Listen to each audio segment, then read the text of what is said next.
Muy, pero muy bienvenido, mi estimado telepensante. Yo sé que esta es una entrevista que usted esperaba hace tiempo, porque muchas personas me han comentado que por qué no venía Gonzalo Rojas a Esfera Pública y porque Kairos, el momento en que son las cosas es cuando realmente se tienen que dar y abrir para quien no sepa, pero Gonzalo Rojas es muy conocido. Bueno, lo presento, historiador y doctor en Derecho por la Universidad de Navarra. Profesor universitario, ha publicado 12 libros y más de 60 artículos especializados en historia y ciencia política. Es columnista del Mercurio y panelista de Los Irreductibles, Programa Nacional Libertario. Muy bienvenido, Gonzalo. Gracias por haber aceptado esta invitación a Esfera Pública en un momento tan decisivo para nuestro país como este. Vanessa, muchísimas gracias.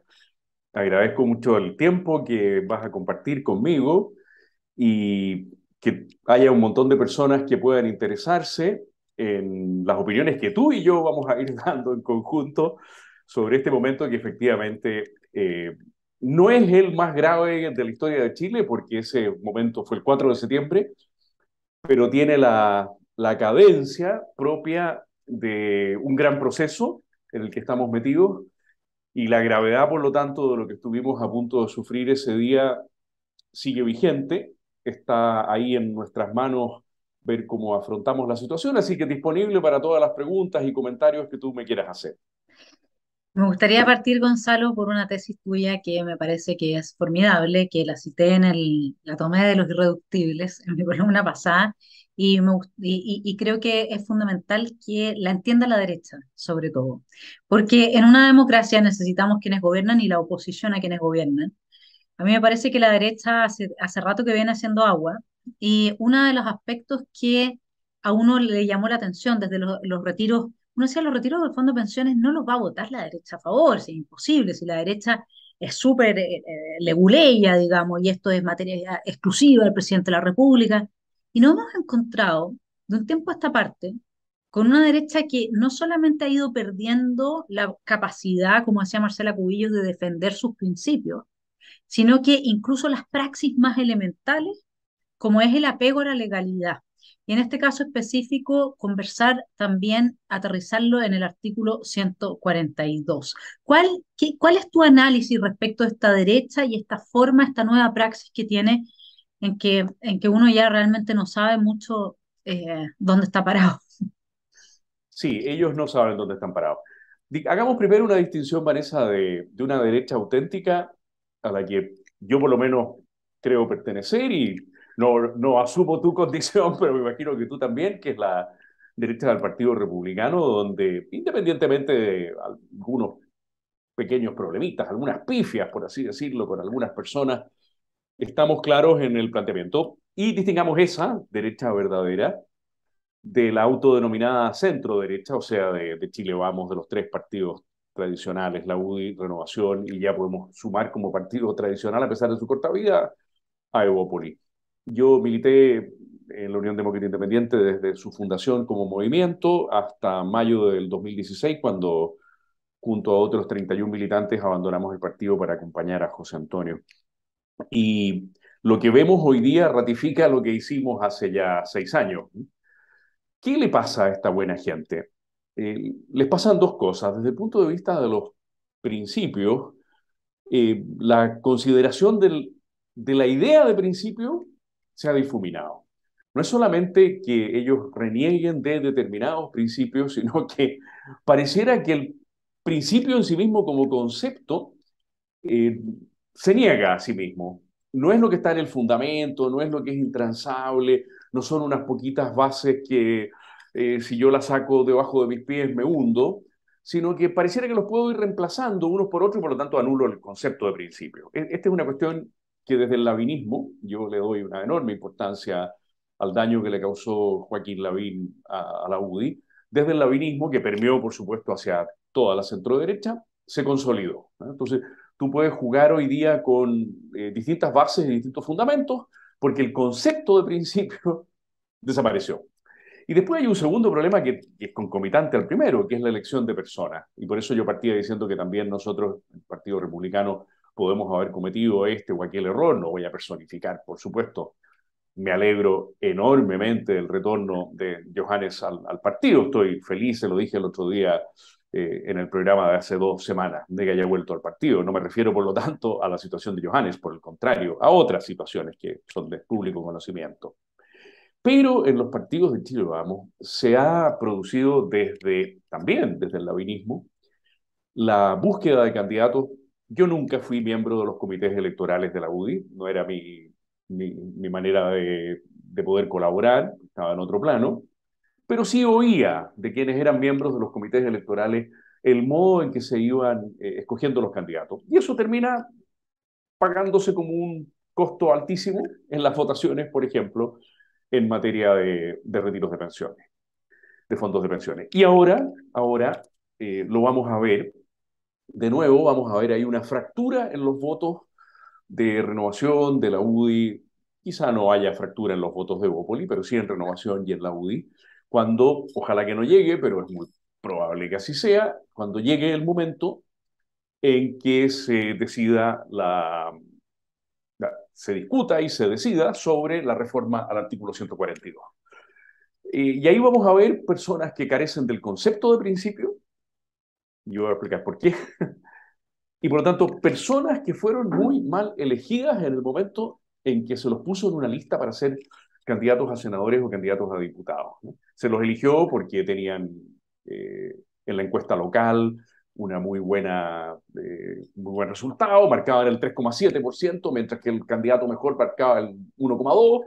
¿Ah? Y el candidato mejor desde el punto de vista de los principios fue descartado porque no iba a ganar, entonces iba a ganar el del 3,7 y el del 3,7 resultó ser peor diputado o peor senador, porque contradice lo fundamental. Si quieres, entramos al tiro al 142 después de esta explicación un poco genérica. ¿Qué es lo que Dale pasa con nomás. el 142? El criterio general es que cualquier norma constitucional puede ser reformada de acuerdo a las normas de reforma.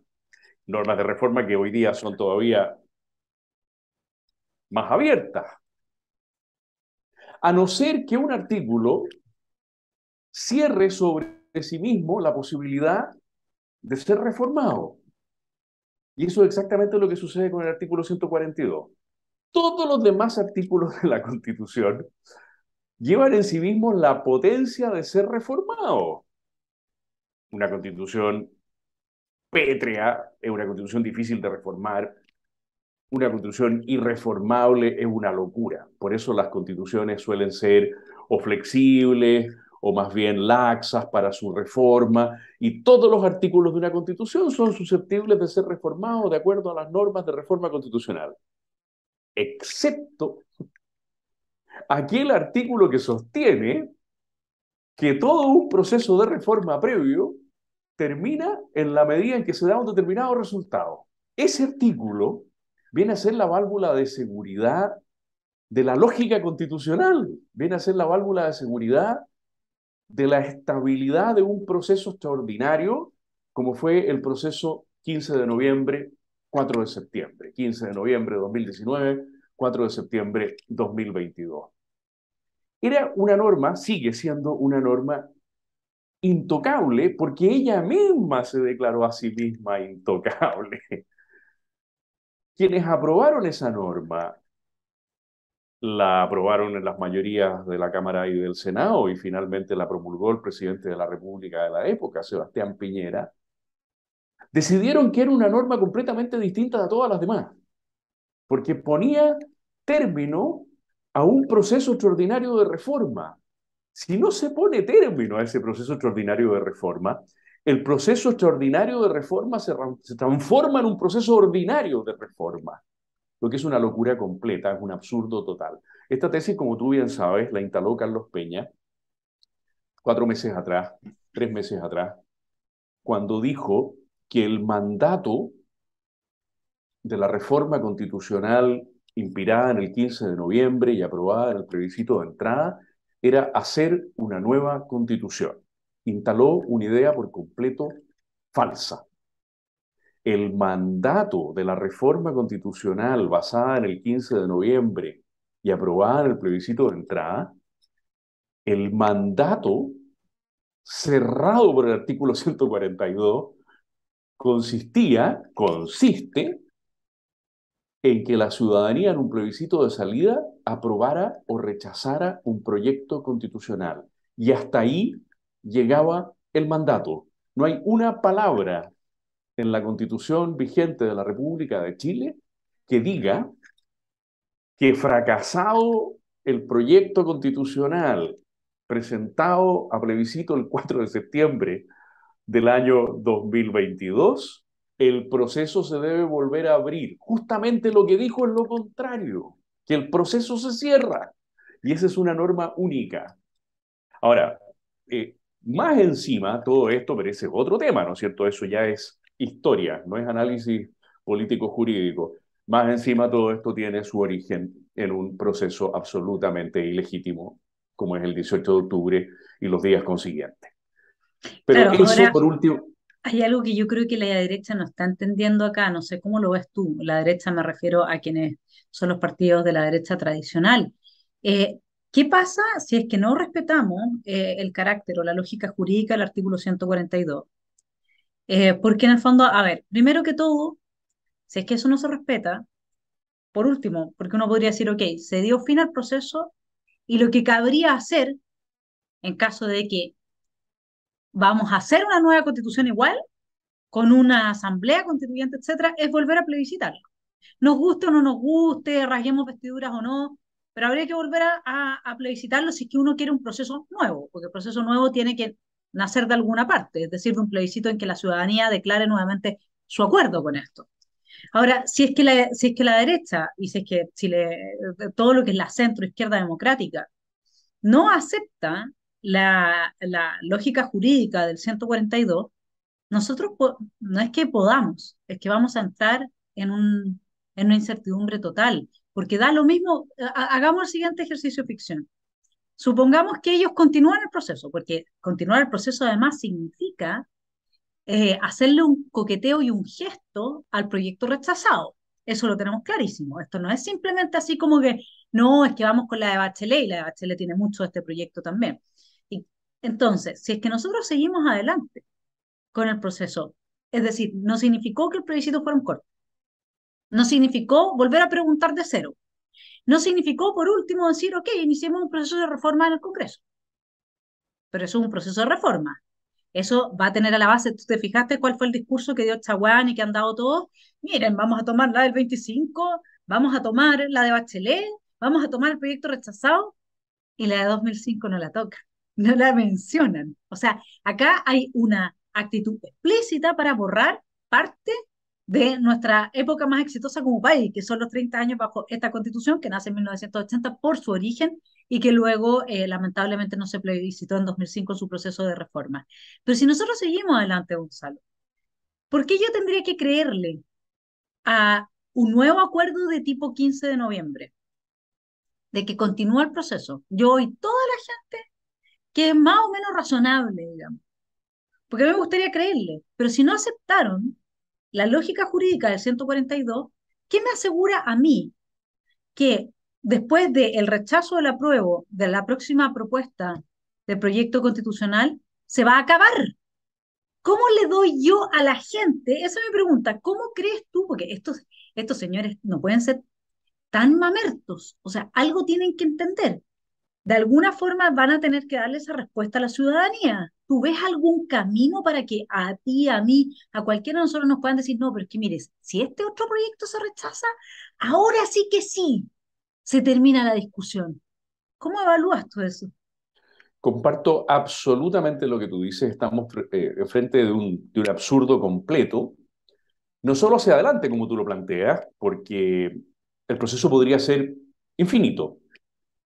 Un segundo rechazo y un tercer rechazo ad infinitum, lo cual rompe con toda la lógica del derecho que entre sus características más fundamentales tiene dar estabilidad.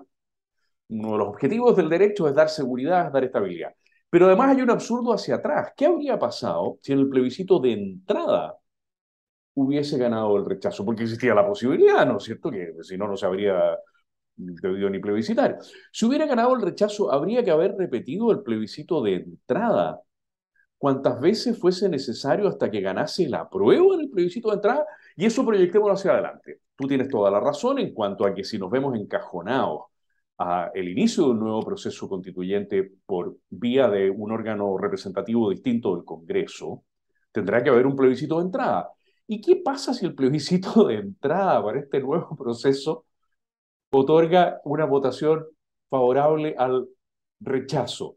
Hay que repetir ese plebiscito de entrada hasta que gane el apruebo, o sea, el absurdo que pudo haberse producido en octubre del 2020 y que es una situación que puede producirse ante un eventual nuevo plebiscito de entrada. Ese absurdo de tener que repetirlo una y otra vez hasta que gane el apruebo, ¿se nos va a imponer también? Bueno, detrás de todo esto hay una renuncia que yo creo que tenemos que comenzar a cobrarle a todos los parlamentarios actuales que están a favor de un órgano distinto del Congreso para realizar cambios constitucionales. Esa renuncia es la renuncia a su propia representatividad. Cuando los parlamentarios que están a favor de vía plebiscito de entrada o sin plebiscito de entrada, de iniciar un nuevo proceso, por algunos dirán plebiscito de entrada, elección de convencionales, otros dirán directamente elección de convencionales. Cuando ellos fundamentan un nuevo proceso de esa naturaleza, en que debe ser un órgano representativo del pueblo el que lo desarrolle, lo que están haciendo es negar su propia condición de representantes del pueblo. Y entonces uno tendría que decirle, estimadísimos, renuncien ya, porque están renunciando de hecho, renuncien de derecho, y convoquemos a un solo nuevo órgano llamado Congreso de Chile, con un nuevo Senado y con una nueva Cámara de Diputados, que sean al mismo tiempo convención constituyente o como se quiera llamar. Porque si ustedes que tienen las facultades de acuerdo a la constitución vigente no quieren ejercer esas facultades, al renunciar de hecho a esas facultades, háganos el favor de sincerar la situación y renuncien de derecho. Eh, no sé si me he logrado explicar, Sí, pero ahora yo creo que esa es una muy buena idea. Yo la promovería como un camino de salida. ¿Sabes por qué? Yo sé que tú lo estás diciendo en términos hipotéticos, pero bueno, como yo soy teórica política, entonces igual tengo esa inclinación, ¿no? De teorizar. Puede ser que sea inviable, está bien, pero primero que todo, tú tienes razón. O sea, ellos están renunciando a ser los representantes del pueblo y además a las facultades que les otorga hacer reformas y participar o crear un proceso así. Pero además uno tendría que decir que quizás si es que los votantes hoy día entendieran cuando votan por un parlamentario que van a votar por alguien que al mismo tiempo va a ser parte de la discusión de una nueva constitución, quizás elegirían mejor, fíjate. Porque nosotros tenemos hoy día, y sobre todo después del rechazo y de este surgimiento de la fuerza del amor por Chile, porque eso es fundamental. Porque nosotros tenemos muchos parlamentarios hoy día que se repiten el plato una y otra vez y que claramente están ahí por redes clientelares. Y redes clientelares que dentro de lo que es la teoría democrática destruyen a la democracia. Entonces uno podría decir, porque ¿cuál es el fundamento de decir nosotros no podemos elegir, no podemos hacernos de este poder que en realidad nos correspondería al poder constituyente y seguir adelante con un proceso democrático? El tema es que ellos efectivamente son repudiados por gran parte de la sociedad, no tienen legitimidad, entonces, legitimidad dentro de la sociedad, ¿no? Entonces el miedo que hay ahí es que si es el Congreso el que desarrolla este proceso, lo que salga de ahí viene ex ante ya absolutamente muerto, porque la gente no confía en los políticos. Entonces quizás no sería malo, fíjate tu idea, de que la gente eligiese políticos en los que pudiese confiar para la redacción de un nuevo proyecto constitucional. ¿Por qué no? si nos vemos enfrentados a ese cuello de botella, yo creo que habría que exigirle a quienes nos lleven por ese camino tormentoso que ellos sean los primeros en entregar sus propias facultades que no quisieron ejercer por la vía de reformas constitucionales de acuerdo al texto constitucional. Además, fíjate, la paradoja sería espectacular. Perdona que vuelva un paso atrás. La paradoja sería increíble porque estarían usando todo el mecanismo de reforma constitucional para reformar el 142 y el 135, pero no estarían dispuestos a usar el mecanismo de reforma constitucional para reformar la Constitución en sus contenidos permanentes. O sea, es verdaderamente inaudito. Uso mis facultades para negar mis facultades. Uso mis facultades para renunciar al uso de mis facultades. Es una cosa verdaderamente kafkiana, Sí, pero completamente moralmente, ¿sabes lo absurda. que hay detrás? Lo que hay detrás es esta cultura de la total imposibilidad de asumir responsabilidades, que es lo mismo que se ha traspasado a las nuevas generaciones, esto de exigir derechos y no asumir responsabilidades. Hannah Arendt habla de que el Estado moderno se va corrompiendo en ese sentido, en el sentido de que llega un momento en que ya tú no puedes ver a alguien y decir, tú eres responsable de que la salud no funcione. Y por eso el abuso de las acusaciones constitucionales es tan grave, porque uno diría que es la única herramienta que podría dejar en evidencia eventualmente responsabilidades reales, pero uno no puede hacer responsable de la crisis, qué sé yo, de seguridad a una ministra que en realidad no tenía ni siquiera capacidad de frenar algo así.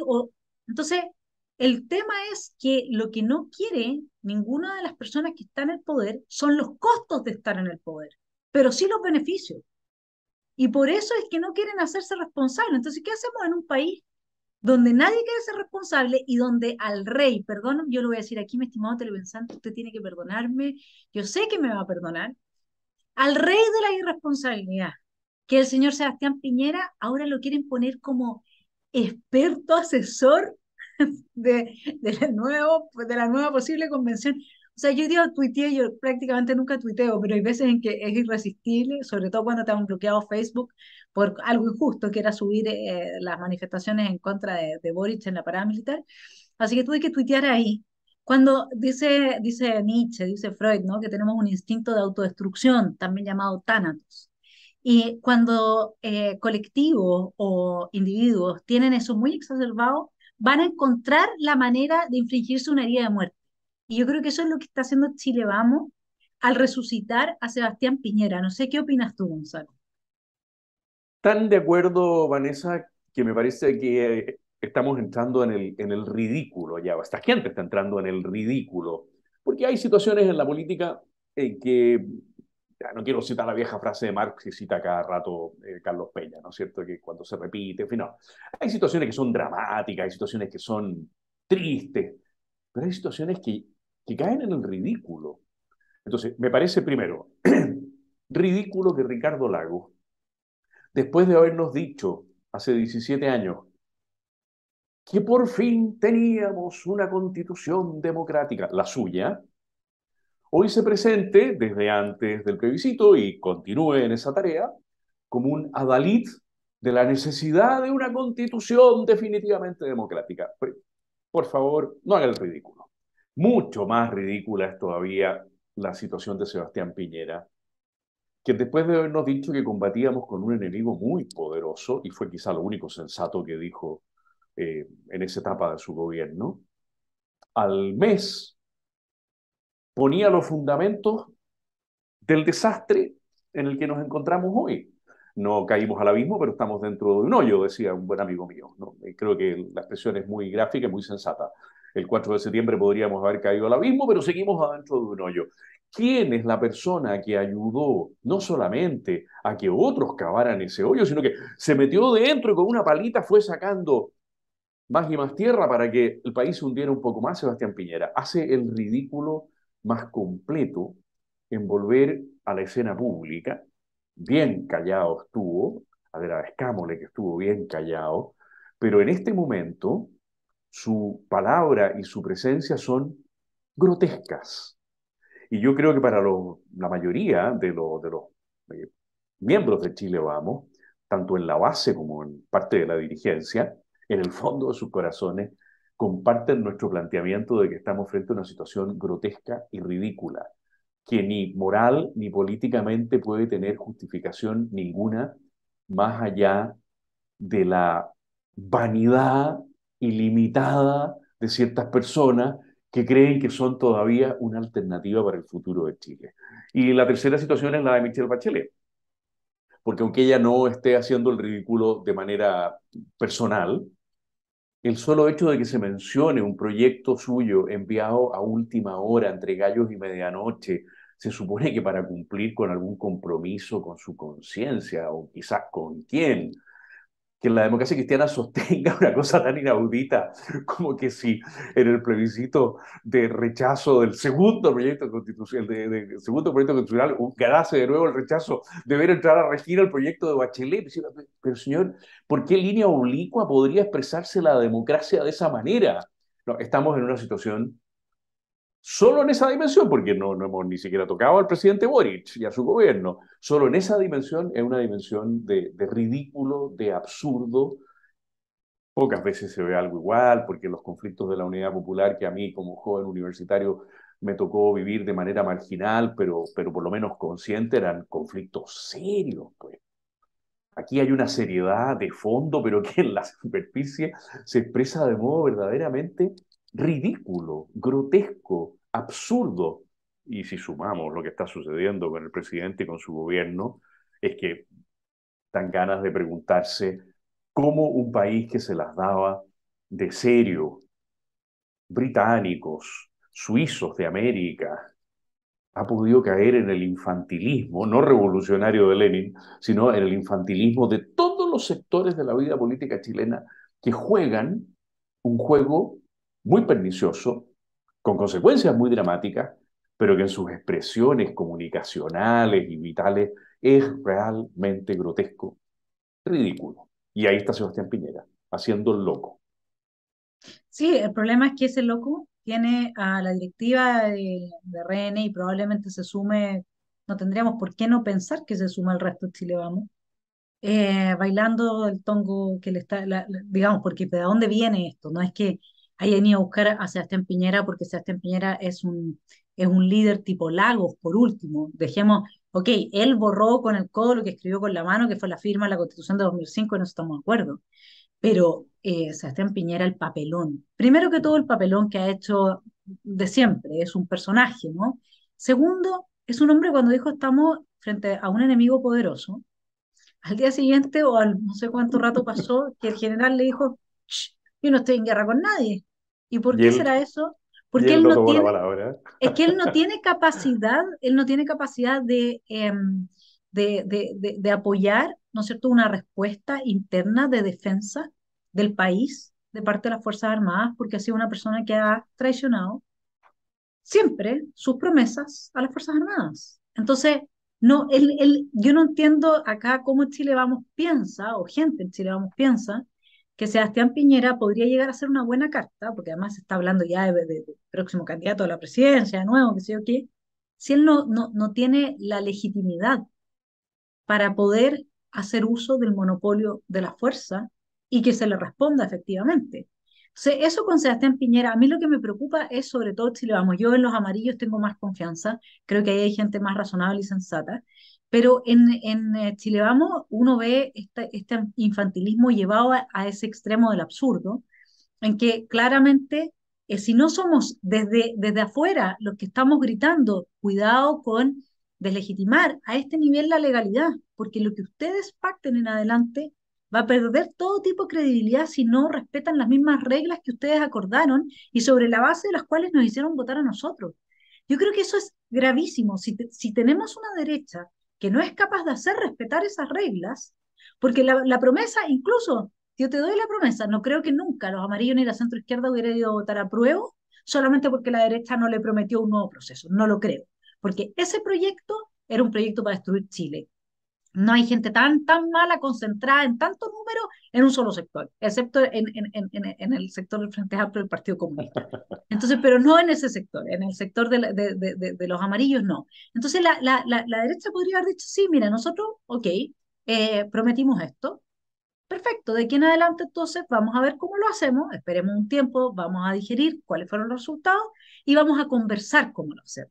Y en ese conversar cómo lo hacemos, habían dos alternativas, efectivamente, a través del Congreso o un nuevo proceso, pero no sin plebiscito de entrada, como si esto fuese que uno de una vez y para siempre, como decías tú, va a estar en este eterno retorno, que por lo demás fue una tesis que que Carlos Peña planteó en una columna del Mercurio poco, 1 o 2 días después de que el presidente Boric planteara esa tesis, lo Así cual fue, suena muy mal, pero suena muy mal. lo Entonces, no sé, defendió, ¿qué lo pasa con eso? defendió diciendo tiene toda la razón porque Sí, el mandato es hacer una nueva constitución.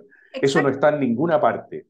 El mandato exactamente. era presentar un proyecto constitucional a la ciudadanía, no hacer una nueva constitución. Ahora, Gonzalo, ¿cómo ves tú el mapa político? Porque ¿qué es lo que está pasando acá? El artículo quinto, creo, si es que no tú me corriges, de la actual Constitución, establece que la soberanía del pueblo se manifiesta a través de elecciones periódicas. Donde los resultados no se han respetado, el pueblo vive en una dictadura, porque si ir a votar no tiene consecuencias, las consecuencias que promete la votación, luego entonces tu voto no vale. En la práctica entendemos lo que eso significa. Y todavía no podemos decirlo así, ¿ah? Comillas, comillas, pero sí ya se ve un, eh, un un síntoma preocupante, muy preocupante.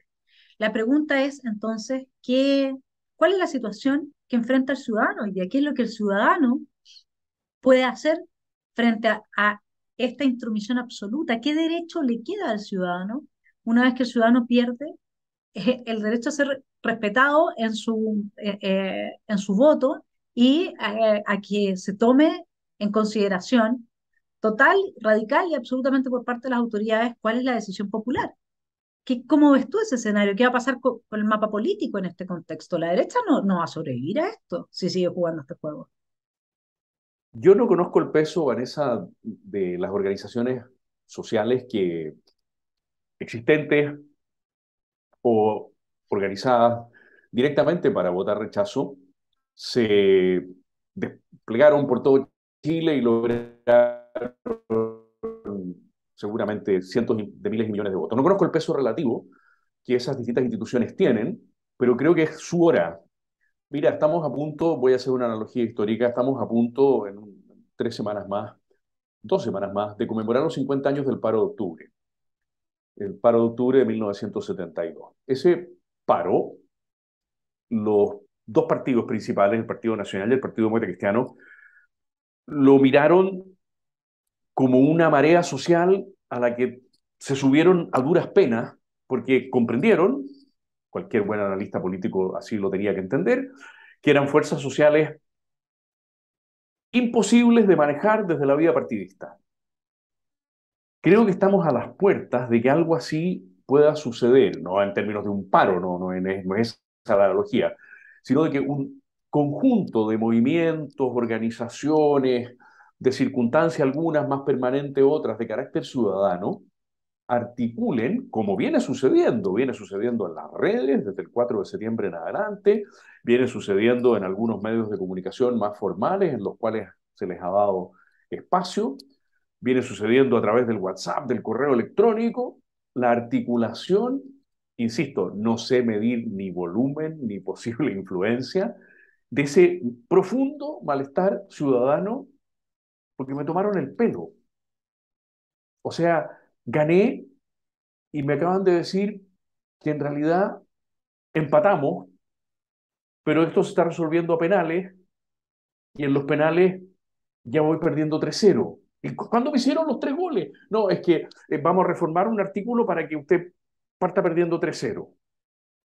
Entonces, ese malestar evidente de las personas que se ha manifestado, por ejemplo, positivamente en la bandera, no veíamos las ciudades de Chile embanderadas como las hemos visto en este 18. Ese malestar positivo a favor de la patria, de lo propio, con la exposición de la bandera, va a tener su correlato de furia, de malestar.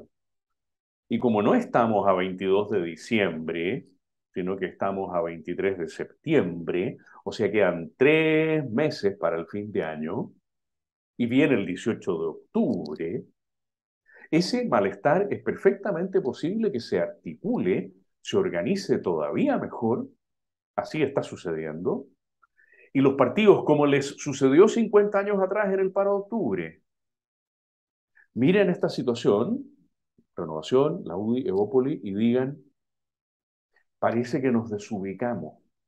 Algo de eso, fíjate, creo que ya está sucediendo. ¿En qué sentido? Hay dos señales que a mí me parecen claras respecto de que en los partidos, en las directivas de los partidos, se está tomando algo de conciencia que podrían quedar por completo descolocados, desfasados con su postura reformista o con su postura de iniciar un nuevo proceso más bien. La primera señal es la insistencia en los llamados bordes. A mí me gusta mucho más la palabra límites, porque me parece que los bordes es un eufemismo, digamos, la palabra límite. Este tema no estaba en su promesa de nuevo proceso previo al 4 de septiembre, y este tema se ha ido acentuando a medida que pasan los días. La necesidad de establecer unos límites, y por eso el 135, ¿no es cierto?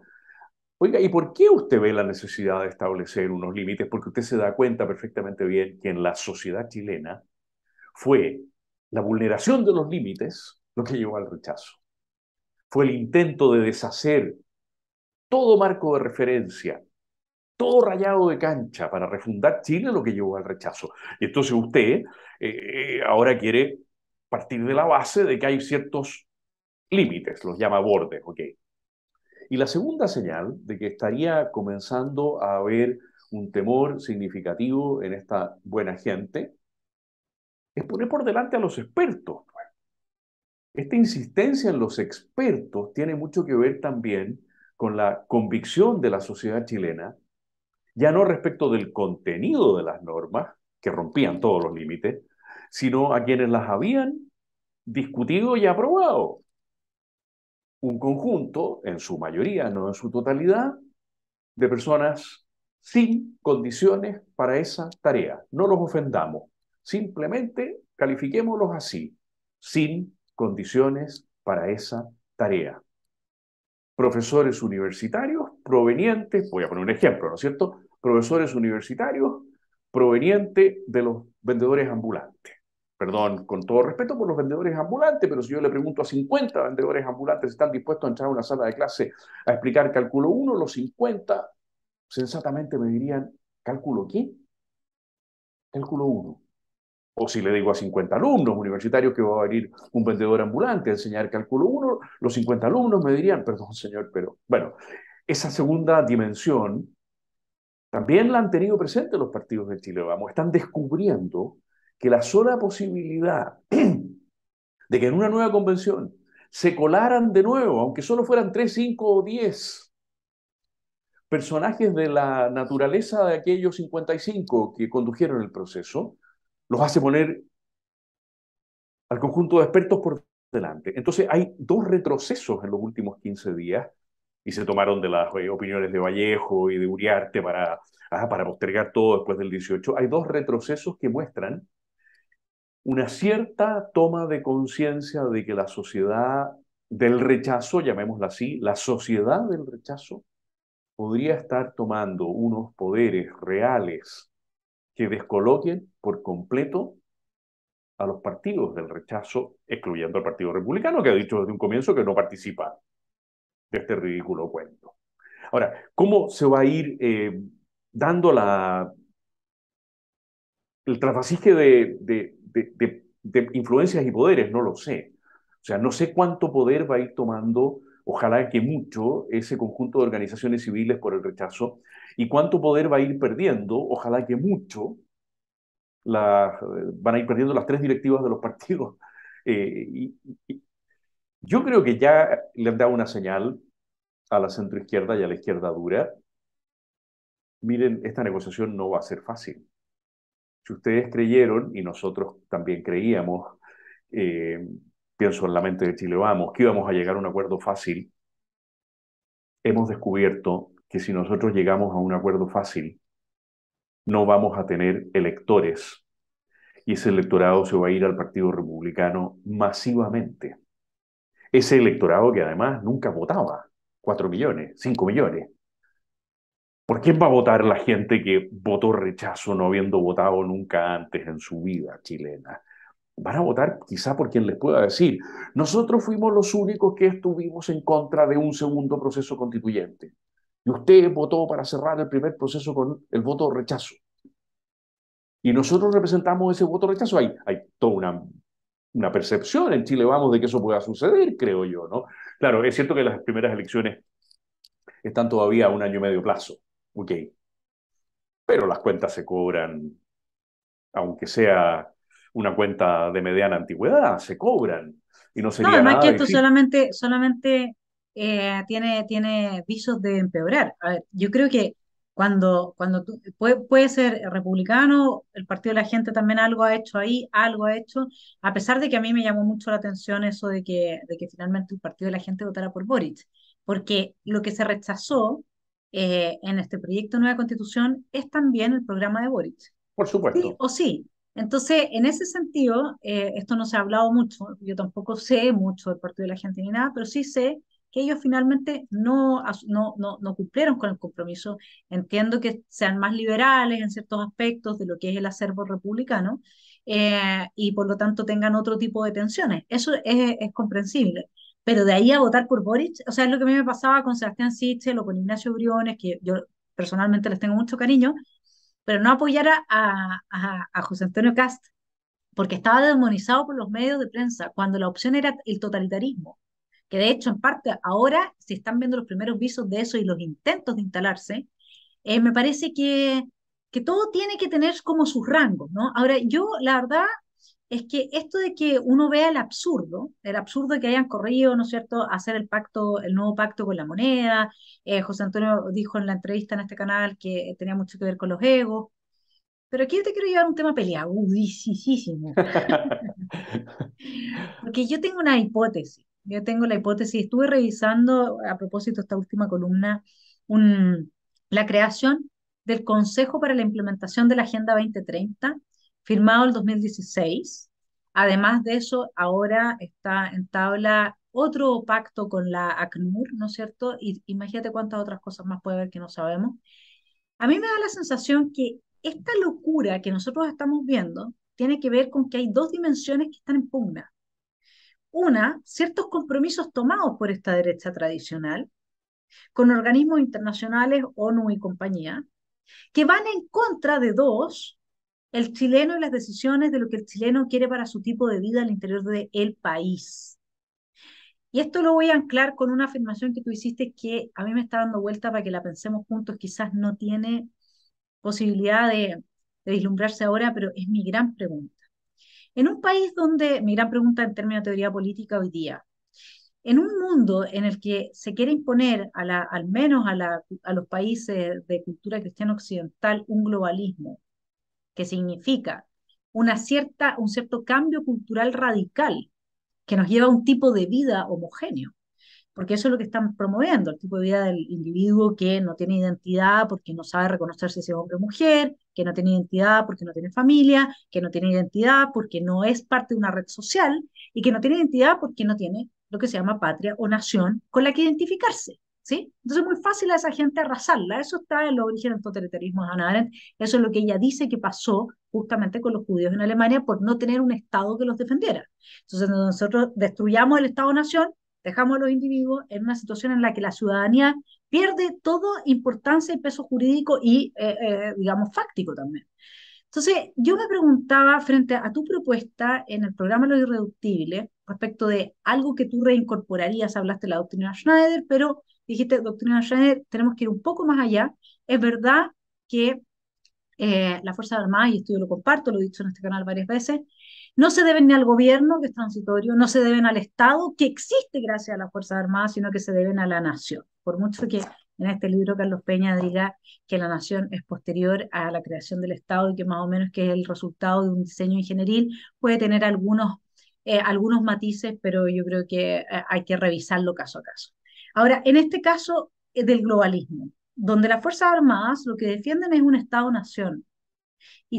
Todos nosotros estamos enfrentándonos a un monstruo que viene desde los organismos internacionales y se impone a través de la captura de las élites políticas de un país.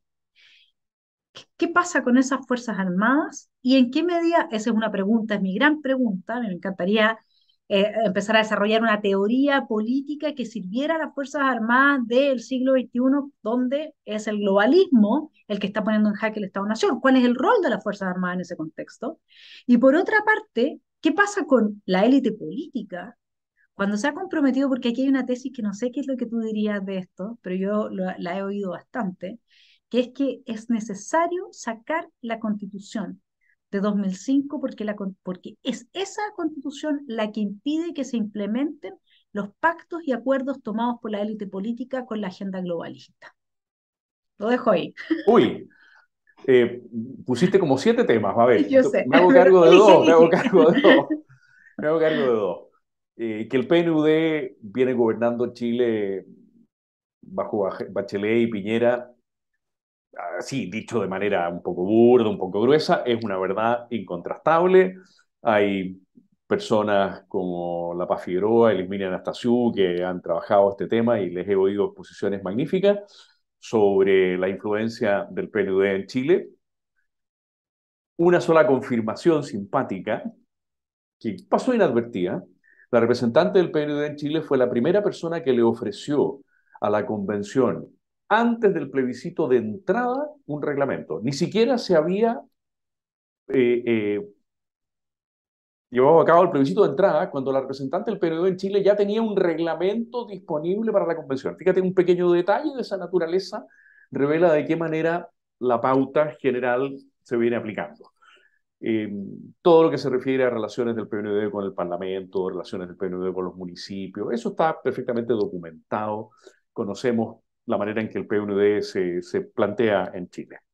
Y derechas, centros, izquierdas han participado de esos acuerdos. Bachelet 1, Piñera 1, Bachelet 2, Piñera 2, están perfectamente en esa línea. ¿Cuánto más atrás viene? No lo sé, pero está perfectamente comprobado lo que tú dices al respecto. Lo segundo me resulta muy difícil de conceptualizar cómo potenciar a nuestras Fuerzas Armadas para que pudieran ser la última reserva de la nación. En todo caso, fue Hermógenes, Vanessa, ¿eh? No fui yo, fue Hermógenes el que insistió en la doctrina Schneider y en que las Fuerzas Armadas se deben a la nación. Él tiene toda la razón, no es que yo quiera negar eso, tiene toda la razón. Ah, Y ya, además, pero tú decías que tenía que recuperar su rol de garante, ¿no? ¿O era no, Hermógenes? lo dijo Hermógenes y yo Ah, ya. simplemente Entonces, moví mi Hermógenes, cabeza perdón así. aquí. Eso Ya significa que llegará vas a el tener que... momento, también me han dicho mucho que invitar mujeres. Yo Sí, estoy vas a esperando ese tener que momento, así como entrevistarlo. ahora era invitarte a ti, estoy esperando ese momento estelar, Va a como en venir con Stefan Zweig, corbata, va los a venir momentos con estelares. corbata y va a decir cosas muy serias, pero de No, y yo profundo creo que sentido es del al humor. único al que estoy dispuesta a austetear. Yo creo que es el único. Está bien, está bien. Ahora, que sí hay que tratar, me queda grande el tema, nunca lo he estudiado. El sentido común me dice que hay que tratar de reforzar el vínculo de las Fuerzas Armadas con todo su capital simbólico. Ese capital simbólico ha sido reiteradamente, eso sí que lo conozco porque me tocó por años hacer una clase a los capitanes de navío en la Academia de Guerra Naval, la pandemia impidió que siguiera haciéndola, y era una clase precisamente sobre las percepciones de la izquierda respecto de las Fuerzas Armadas. Y por lo tanto, eso sí lo estudié, qué percepciones tenía respecto de las Fuerzas Armadas de la izquierda, y una de las percepciones más importantes era la destrucción, no lo dicen así, pero yo sí lo puedo decir así contigo y con nuestros telepensantes, como lo llamas tú, la destrucción del capital simbólico de las Fuerzas Armadas, la destrucción de sus uniformes, la destrucción de sus ceremonias, la destrucción de sus historias institucionales, la destrucción de su distinción entre oficiales, clases y tropa, la destrucción de sus vínculos desde un núcleo hacia la sociedad civil, disolviéndolas en la sociedad. Bueno, en fin, la destrucción de todo su capital simbólico, que es importantísimo. Si hay unas instituciones que se nutren en gran medida de su capital simbólico, independientemente de que se nutran de un buen presupuesto, que así tiene que ser, y de una formación profesional, que así también tiene que ser, pero se nutren de un gran capital simbólico, también sus vínculos con la religión. Me acuerdo que yo siempre les decía a los capitanes de navío, miren, ahí en la esquina de Jorge Montt, casi al llegar a la Capilla Naval, ahí hay una ermita de la Virgen del Carmen. Esa ermita de la Virgen del Carmen tiene poco futuro, les decía yo. Me miraban los capitanes de navío así como diciendo, ¿pero por qué?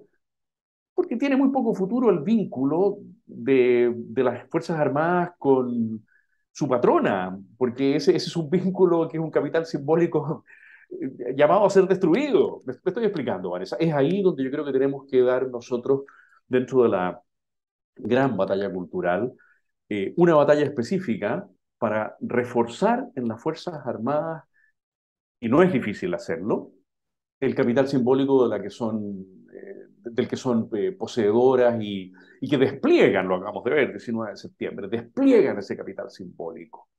Pero ese capital simbólico ha sido destruido, tú bien sabes cómo en Alemania ese capital simbólico ha sido deformado. Eh, ¿Te acuerdas cuando el presidente Pinochet se refirió a los soldados alemanes en términos un poquito peyorativos? Y se refería a ellos en términos un poquito peyorativos por su aspecto, porque es parte del capital simbólico. Recuerdo que yo trabajé un tiempo para la Escuela Naval y un día le dije al director, mire, mi comandante, le decía yo, el comandante, me subí a un turbús en Viña, iba de uniforme un cadete, y no solo un cadete, sino un cadete de último año, tomó el celular y habló a garabato limpio. Las tres, cuatro, cinco personas que íbamos en ese turbús y que oímos a ese cadete vestido de riguroso uniforme de la Escuela Naval hablar a garabato limpio armando el carrete del fin de semana, quedamos muy dañadas. Bueno, este es un ejemplo de la necesidad de que el capital simbólico de las Fuerzas Armadas sea fortalecido. Más no sé decirte porque nunca ha sido un tema en el que yo me haya involucrado, a pesar de que, bueno, tengo un vínculo con la Armada y Claro, circunstancial, ¿no? el punto mío es que yo lo he preguntado y en realidad nadie, a pesar de que estamos, porque el fenómeno de darnos cuenta del globalismo es algo más o menos reciente. Y si tú ves, porque hablabas de muy acertadamente del malestar que puede detonarse en toda la sociedad del rechazo, por así decirlo, bueno, ya tuvimos una muestra en la parada militar. Por Ahí supuesto. tuvimos una muestra muy clara y esa no es gente política, es gente que no quiere globalismo y que no quiere vendepatrias. Ese es un tema. Entonces yo quería dejarte esa pregunta, a la cual yo tampoco tengo respuesta, en la que me encantaría trabajar, porque cuál, efectivamente, en un mundo atacado por el globalismo, ¿qué, qué le corresponde hacer a las Fuerzas Armadas? Es una pregunta inmensa, inmensa en términos teóricos, y a la que vale la pena que los telepensantes y nosotros sigamos reflexionando porque va a haber un momento en que va a ser necesario dar una respuesta a esa pregunta. Ahora, yo creo que ese malestar que se manifestó ahí, ya uno empieza a observar cómo está vinculado a una conciencia de la gente de que el proyecto de nueva constitución atentaba en contra del país. Eso es lo que une a la sociedad del rechazo, es el atentado en contra del país. Entonces, el problema de la derecha es que si la derecha está comprometida con pactos previos y tratados internacionales previos del tipo de Agenda 2030, que cambia y modifica radicalmente la cultura del país, va a encontrar mucha resistencia y probablemente sea un suicidio político seguir avanzando el respeto de esos pactos. No sé cómo se sale de ese zapato chino. Me imagino que una vez que uno se metió en algo así, es muy difícil salirse y dar la cara. Y por otra parte, acá hay otra cosa que también es relevante, es la militancia de Chile Vamos, que hoy día está viendo todo esto, que ya no votó ni por Lavín, para quién íbamos a ser más pobres pero más felices, lo que es que no nos olvidemos de eso, Por supuesto, por porque ¿sabes qué es supuesto. lo que pasa? Es que Joaquín Lavín, con todo el respeto que me merece, porque como ser humano, yo, aquí, mi estimado telepensante, uno tiene que distinguir dos esferas, la esfera pública y la esfera privada. En la esfera pública tenemos que decirnos lo que nos tenemos que decir, porque así funciona una sociedad con oxígeno, donde podamos encontrar solución a nuestros problemas comunes, si no, no los vamos a encontrar. Pero cuando Joaquín Lavín dice eso, yo dije, ok, o sea, aquí se arrasó con parte importante de la derecha, que era clásicamente la derecha, la UDI, porque hay en la UDI sectores muy importantes que lo apoyan, a pesar de que la frase ser más pobres pero más felices es una frase de los socialistas, que se acercan no a la socialdemocracia, sino que al comunismo. Entonces, ahí uno cuando ya empezó a ver que el militante de Chile Vamos no votó por Lavín, no votó por Desbordes, ganó Sichel que venía de afuera. Y después tampoco votó por Sichel, votó por José Antonio. Y ahora quieren violar el acuerdo del 142 con todo lo que se trabajó y revivir a Piñera.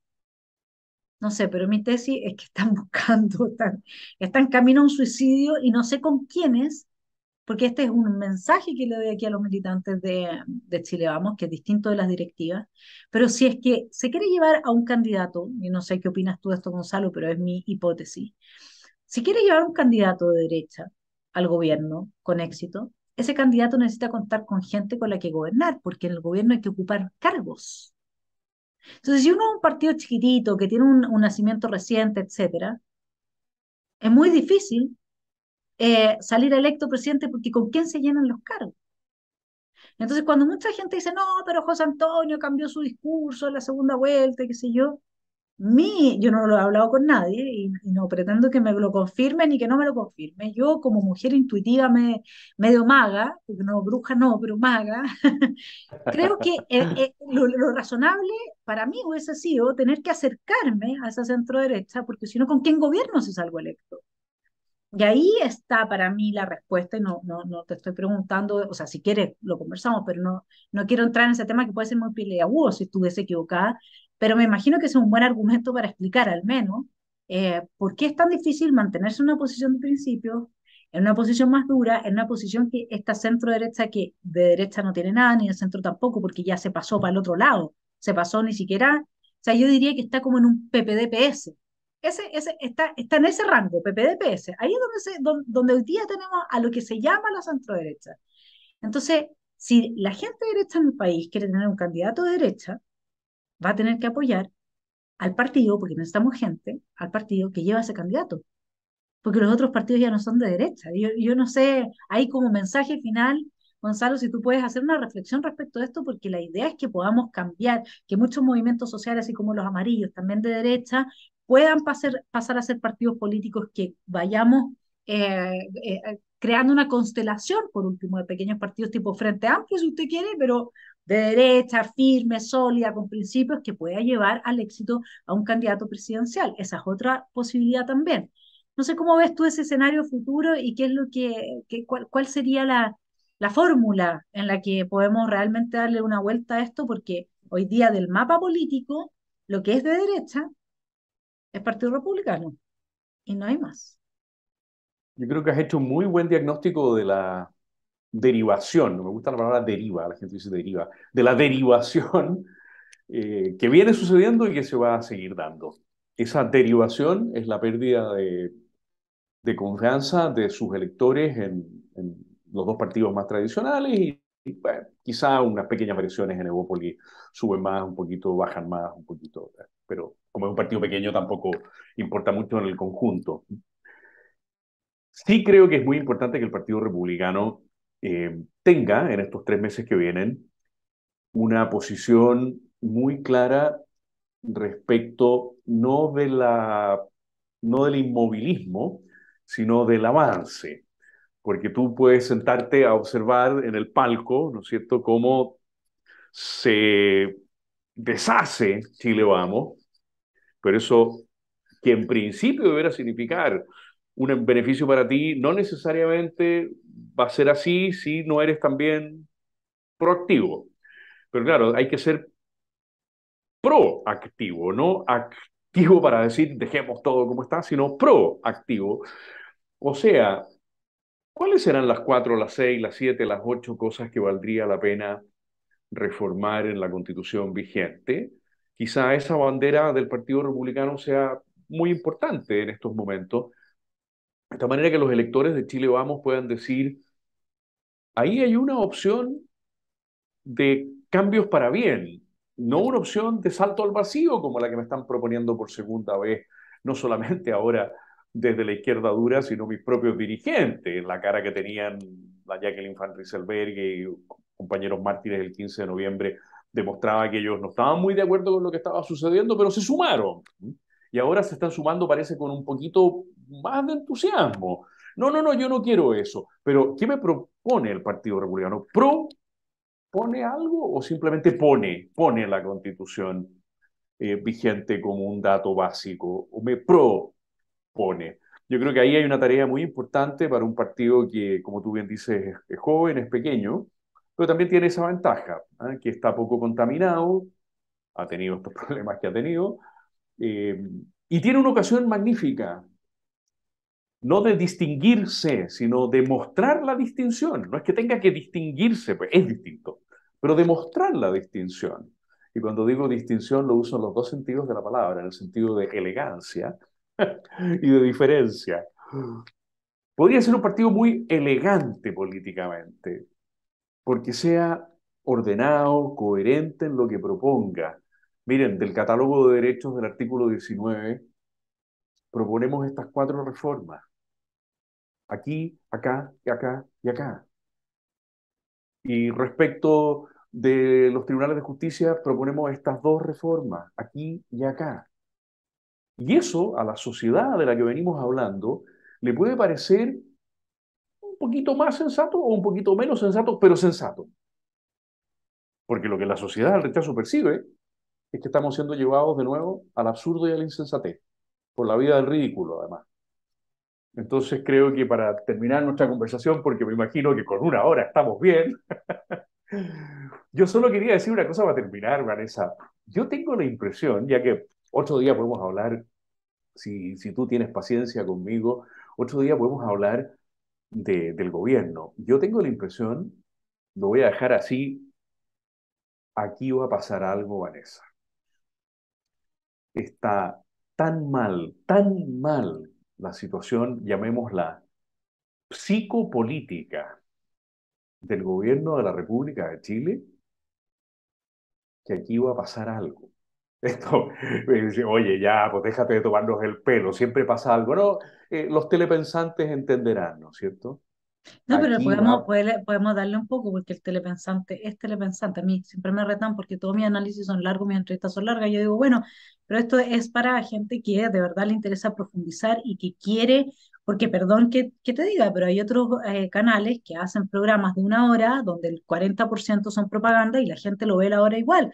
O sea, yo creo que lo que pasa es que tenemos que pensar, porque yo soy de la misma idea que tú, mi hipótesis de lo que puede llegar a pasar es un golpe interno en que el Partido Comunista le pegue un golpe al Frente Amplio, los saque a todos, y dado que ellos igual fueron elegidos porque venían dentro del paquete, se hagan del poder total nomás. Yo creo que esa sería mi hipótesis. ¿Cuál sería la tuya? yo la veo justo al revés, fíjate. ¿Sí? Así que los dos podemos competir. Yo creo que una de las posibilidades de que aquí pase algo es que el pueblo lo llamaba a Gabriel. O sea, que se repita una situación. Yo no lo pensé así, varias personas me lo dijeron. Mira, se ha elegido a Gabriel, y el año 46 se eligió a Gabriel, y el año 48 Gabriel tenía al Partido Comunista fuera de la ley, el pueblo lo llamaba Gabriel, decían los comunistas, y después Neruda lo trató en el canto general de mono, rata, trozo de estiércol que el transeúnte evita pisar al doblar la esquina. Son palabras textuales de Neruda. ¿Eh? Trozo de estiércol que el transeúnte evita pisar al doblar la esquina, ese es Gabriel González Videla. Yo creo que si una de las opciones de aquí va a pasar algo es la simétrica a la tuya, que el Partido Socialista tome las riendas a pesar de su pobre conducción, tiene una pobre conducción, pero tome las riendas, convenza a Boric de que si quiere, porque a lo mejor Boric no quiere terminar su periodo. Y por eso decía que estamos frente a una situación psicopolítica. ¿Eh? Perdón que no voy a ir más lejos, pero nos entendemos, ¿no es cierto? A lo mejor Boric no quiere terminar su periodo, pero si quiere terminar su periodo, en una de esas el Partido Socialista le dice solo hay una opción. Y esa opción es definitivamente con nosotros, porque nosotros podemos traer a un sector de la democracia cristiana, porque nosotros podríamos recomponer una presencia radical PPD. Usted si quiere terminar su periodo. Bueno, a ver cuál de los dos le apunta. Claro, es verdad que dentro del Partido Socialista hay una antigua vanguardia, por decirlo así. Hay gente que más, como Escalona, ¿no?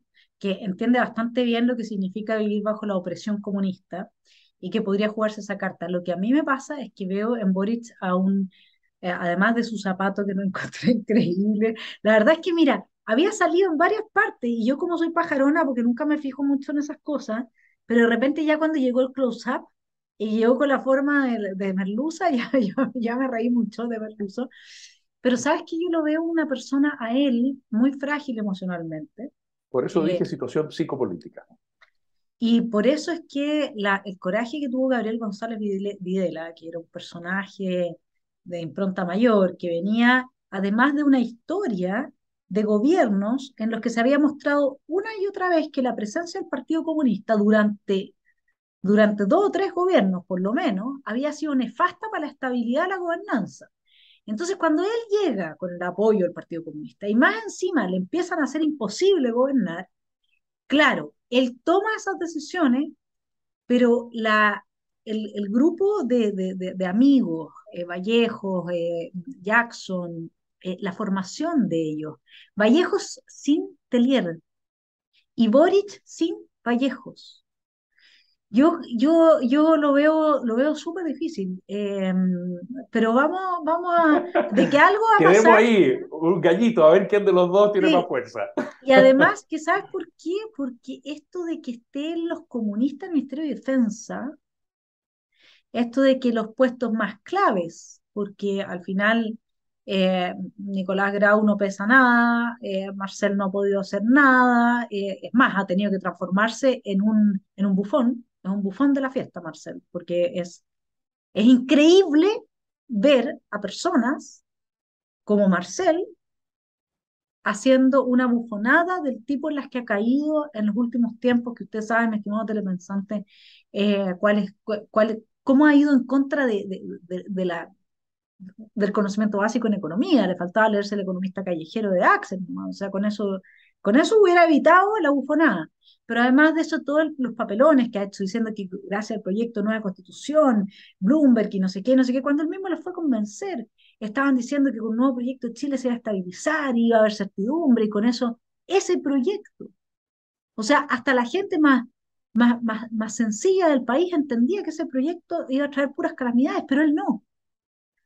Entonces, yo creo que los que están pesando hace rato y que están rugiendo fuerte en el gobierno son los comunistas, y los socialistas están reducidos van a tener que sacar fuerza, y yo no sé si esos socialistas van a tener fuerza de un centro que se reconstituye a partir de los amarillos. Yo creo que en los amarillos hay más en juego de lo que pensamos. ¿Hacia dónde van a ir? ¿Hacia los antiguos colegas del PPD y el PS? Porque en ese caso puede ser. Pero si es que no van a donde esos antiguos colegas, e intentan hablar con fuerzas democráticas de derecha, puede ser distinto. Ahora, si en este periodo Chile Vamos juega a suicidarse, no va a haber interlocutor en la derecha tradicional para conversar con los amarillos. Entonces, naturalmente, los amarillos van a tener que ir a hablar con los socialistas. Buen análisis. Bueno, pero aquí va a pasar algo. Eso queda Vanessa, claro. Y tengo que dejarte, cuando pase, nos juntamos de nuevo. Quedamos por en eso. supuesto, y vemos quién. Yo espero que no tengas razón, porque tú y yo sabemos, tú por conocimiento teórico de ciencia política y yo por conocimiento histórico, qué grave es un partido comunista en el poder, qué situación más dramática para la persona humana. Te Así es. tengo que dejar, te Un agradezco abrazo. Quedamos, pero muchísimo. con hambre de seguir Claro que conversando. no se puede hacer así, porque este es un gesto de otra persona, y es un abrazo así, digamos. Así. No Gonzalo, puede que tengas ser un esa muy cosa lindo así que día. hizo este caballero. Claro, no, esas cosas ya están totalmente vedadas. Un Muchísimas abrazo. gracias por el tiempo, por haber compartido tus magníficas ideas y espero haber ayudado a tus telepensantes a seguir pensando. Sí, ya tenemos una nueva propuesta, ¿eh? El Congreso renuncia en pleno y elegimos Por un nuevo supuesto, Congreso con es poder constituyente. lo único coherente. Si tú quieres renunciar a tus facultades de hecho, renuncia a ellas de derecho. Así es. Quedan todos los congresistas invitados. Un abrazo. Mucho gusto de verte, muchas A gracias. Gonzalo, gracias por todo, a ti. A Que ti. estés bien. Buen fin de semana.